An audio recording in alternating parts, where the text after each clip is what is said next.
everyone, welcome to my channel. My name is Ashton and today we're going to go through my art journal. This is a Pentalic, it's called an aqua journal I believe, and it's a 7x10, and I have searched the entire internet to find another one of these and I can't find it. I really like the size. I have a ton of 8x5 journals or watercolor books, and then I have a bunch of 9x12, but I really like the 7x10, especially for the art journal where I feel like I can be messy and make mistakes, and it doesn't really matter because it can be in the art journal, and I've marked some mistakes that I can see, but no one else is going to. But anyway, so this is my journal. I worked on this from 2019 to part of 2020. So let's go through it. Okay, so on this first page is one of my favorite things I've ever done. This is a steampunk butterfly, and it's got all these metallic accents on it, and I used Albert Dürer watercolor pencils and really got this sort of rusted metal look that I like a lot. And I turned this into a sticker on my Etsy shop if anyone's interested in that. And then over here, this was practice underpainting, and so I was trying to do the underpainting on these rocks, and then do the overpainting. That's okay. This was just some fun with some tropical fish. I liked in the reference photo it had this little like texture in the background, and that's what I was really concentrating on there. And this is your basic galaxy painting that everybody does. This is not really a rough draft, but a pre-draft, I guess, for what I put in my bullet journal last year. And this is the same. This is another bullet journal spread that I was practicing here.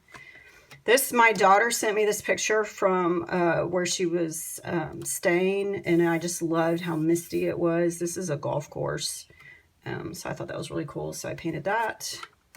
A sea turtle. This is also a sticker that's available in my Etsy shop.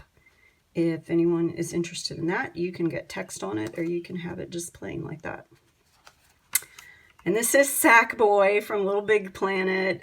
We were cleaning up and we found Sackboy, and I couldn't help but paint him in the Little Big Planet, like, so everything looks like it's been sewn, like stitched in Little Big Planet world. So yeah, I made Sackboy. And then this was another experiment with textures and layering too. This was, I think the reference was a cake, I want to say. So yeah, I was just playing with textures and layering with that. And this is where I decided I don't like gouache, so we're just going to move right on. Some autumn leaves because I love autumn. This is my bullet journal layout for October of this past year, and I love steampunks. I made a steampunk jack-o'-lantern. I don't know, I think if I would have arranged the gears better, then the mouth would potentially work. It's got a lot of metallic accents too. This is a Christmas ball with reflected ivory from a card. I think I was practicing layering like the sort of desaturated look here versus the full color look there. This was another practice bullet journal spread. That is a kookaburra, which it's okay. I'm not super happy with that, but it's fine. This is something I painted after a tutorial by Niana. I think I said her name correctly. And then this is a portrait I painted that I use as my avatar. So yeah, that is my art journal. Thank you for looking at my progress. Like, subscribe, ring the bell for notifications, and don't forget, don't be afraid to take a left and go off the path.